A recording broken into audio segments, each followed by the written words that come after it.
आपके पेट में क्यों दर्द हो रहा? आपके पुरखे तो उस वक्त अंग्रेजों की दलाली कर रहे हैं। नरेंद्र मोदी के अलावा 2024 में कौन प्रधानमंत्री होगा एनडीए बता। ये आदमी मेरे सामने कलकत्ता में आया तो मैं इसको जूते मारूंगा। झूठ बोल के चले जाएंगे। हेलो गाइस, नमस्ते, सलाम, सत श्री अकाल। आप सबका स्वागत है हमारे यूट्यूब चैनल पे। यह चैनल गोदी मीडिया के प्रोपेगेंडा को एक्सपोज करता है, सो प्लीज़ आप हमारा सपोर्ट करें गोदी मीडिया के खिलाफ लड़ने में। हमको सब्सक्राइब करें एंड लाइक करें। मिलते हैं नेक्स्ट वीडियो में। जय हिंद। चलो भाई, देखो अब मैं क्या करता हूँ।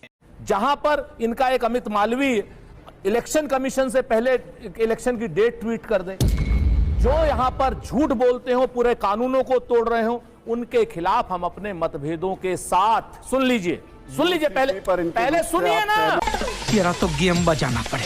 हम तो सीधे कह रहे हैं कि हमारे मतभेद होने के बावजूद इन सारी बड़ी देश के संविधान को बचाने के लिए, लोकतंत्र को बचाने के लिए, भारतीय जनता पार्टी के मायावी शासन से अंत के लिए कोई उनके माथे पे तीर मारेगा, कोई उनकी भुजाओं पे तीर मारेगा, कोई उनकी जंघाओं पर तीर मारेगा और राहुल गांधी उनकी नाभि पर तीर मारेंगे। मतभेद हैं हमारे, लेकिन हमारे मतभेद राहुल गांधी लीडर बड़े नहीं है।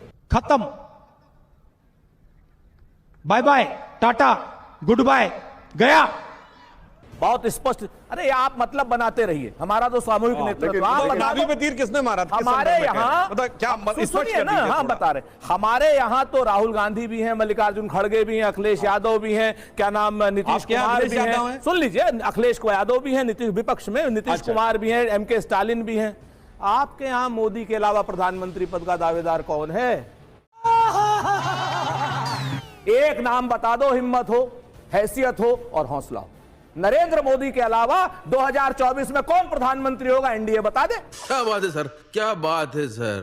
सुधांशु जी, ये एक बड़ा सवाल है। आपको लगता है कि ये एक आपके लिए चुनौती है और आपकी जो बाकी लीडरशिप है उसको भी उस तरीके से आगे आना चाहिए? पहले मैं कहूंगा डिबेट की थोड़ी गंभीरता बना के रखेंगे। मैंने किसी के में डिस्टर्बेंस नहीं किया है और 3:1 डिबेट है, तो कृपया मेरे में कोई डिस्टर्ब न करे। अपने टर्न में आए, मेरी बात की धज्जी उड़ा दें। अब इन्होंने कहा मोदी जी के बारे में, भारत के इतिहास में सिर्फ 2 प्रधानमंत्री ऐसे हुए हैं, मोदी जी और अटल जी, जिनके प्रधानमंत्री बनने से बरसों पहले जनता ने कहा यह होना चाहिए। 2007 के बाद का कोई सर्वे उठा के देख लीजिए, सबने कहा मोदी जी सबसे बड़ी पसंद है। इस प्रकार की बचकाना बातें किसी के गले नहीं उतरती, लोग मजाक उड़ाते हैं। 2012 के बाद का कोई सर्वे बताइए जहां 50% से कम हो और आज तक जनता तय करती है कौन प्रधानमंत्री होता। आपके यहाँ बोला था ना 1970 में चले जाएंगे। हद होती है। अगर आप ये कह रहे हैं कि झूठ बोल रहे हैं, एक मिनट बताइए जी, अगर आप कह रहे हैं कि झूठ, अरे भैया 2023 में जा चुके हैं, निपट चुके हैं, 17 में भी, 70 में अटके भी। अगर आप कह रहे हैं ये झूठ बोल रहे हैं तो साबित कीजिए, साबित करिए। और मैंने कोट किया किताब का नाम। मुझे रुक जाइए, आ रहा हूं आपके पास। हम करते हैं प्रबंध, आप चिंता। आ रहा हूं। सुधांशु जी हमें बड़े झूठ बोलते हैं कि 1946 की बनी हुई इंटरिम सरकार को कहते हैं कि वहां पर वोटिंग हुई थी। 1947 में जब देश आजाद हुआ था सुधांशु जी, तो कांग्रेस की सरकार नहीं बनी थी, राष्ट्र की राष्ट्रीय सरकार बनी थी। पहली बात तो ये आपका झूठ, ये भी आपको पता ही नहीं, आप झूठ बोल रहे हैं। फिर से अब आप बीच में, हम तो नहीं बोल रहे। 2 बार मैं बोलूंगा, मगर मुझे रिबट करने का मौका दीजिएगा। नंबर 2, जिस चीज को ये कह रहे हैं कि वो 14 ने 15 ने, अरे भाई हमारे घर में था, हमने समझाया था, 1946 की सरकार में था, पटेल साहब के लिए आया था, गांधी जी ने और पटेल जी ने स्वयं कहा था कि मैं चाहता हूं नेहरू प्रधानमंत्री बने। आपके पेट में क्यों दर्द हो रहा? आपके पुरखे तो उस वक्त अंग्रेजों की दलाली कर रहे थे। Once more! आपके पुरखे तो उस वक्त अंग्रेजों की दलाली कर रहे थे। साला ये दुख का खत्म नहीं होता बे। आप सरकार चलाने और आप बात करने के तो हैसियत में ही नहीं है। जो तथ्य उन्होंने रखा, आपने कहा झूठ बोल रहे हैं। आप वो घुमा, आप कहिए कि कितवानी ने नहीं लिखा है, आप कहिए मौलाना आजाद ने नहीं लिखा है। कहा कि झूठ अपनी किताब में ये लिखा या नहीं लिखा? 46 में मैं तो कह रहा हूं, फैक्ट पे आइए ना। अरे भाई उसी पर तो मैं आ रहा हूं। आप भी सुधांशु की तरीके से, 1946 में वो सरकार इंटरिम सरकार थी, आजादी की सरकार नहीं थी। उसमें सारे लोगों ने कहा था कि क्या नाम, पटेल बने, उसको पटेल साहब ने और गांधी जी ने स्वयं उसको रिबट किया था कि नहीं, देश का नेता नेहरू होगा। ये उन दोनों ने स्वयं कहा था, जिन लोगों को बिल्कुल है।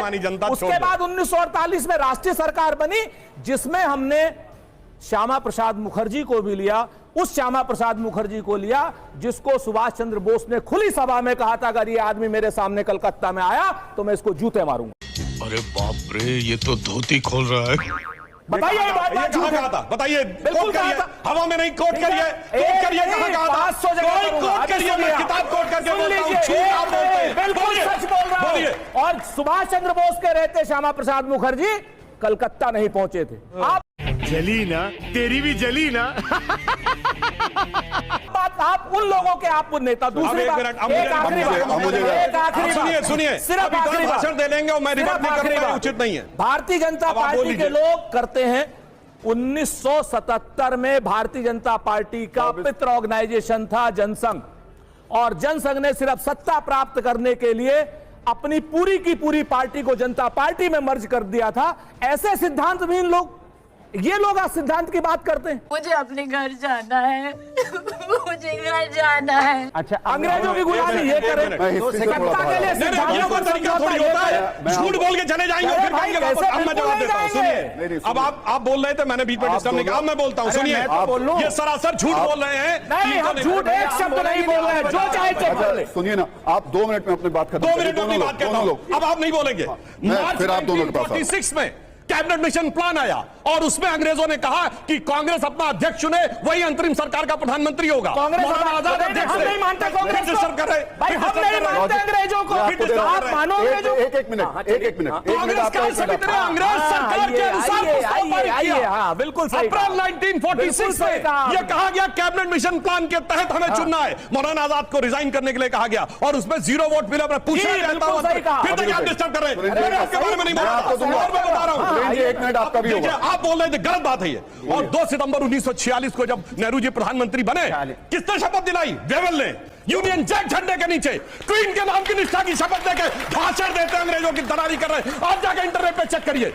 चले एक काम कर, 200 रुपए दे और 50 रुपए काट ओवर एक्टिंग के वजह। हो गया। डॉन माउंटबेटन के साथ शिमला में छुट्टी मना रहे हैं, पारिवारिक को मना रहे हैं, अंग्रेजों के साथ गजब। और इनका पितृ संगठन कौन? 1885 में कांग्रेस बनाने वाला एडन ऑक्टेवियन ह्यूम, अंग्रेज सरकार का सेक्रेटरी। पितृ संगठन अंग्रेज सरकार, अंग्रेजों का पितृ संगठन।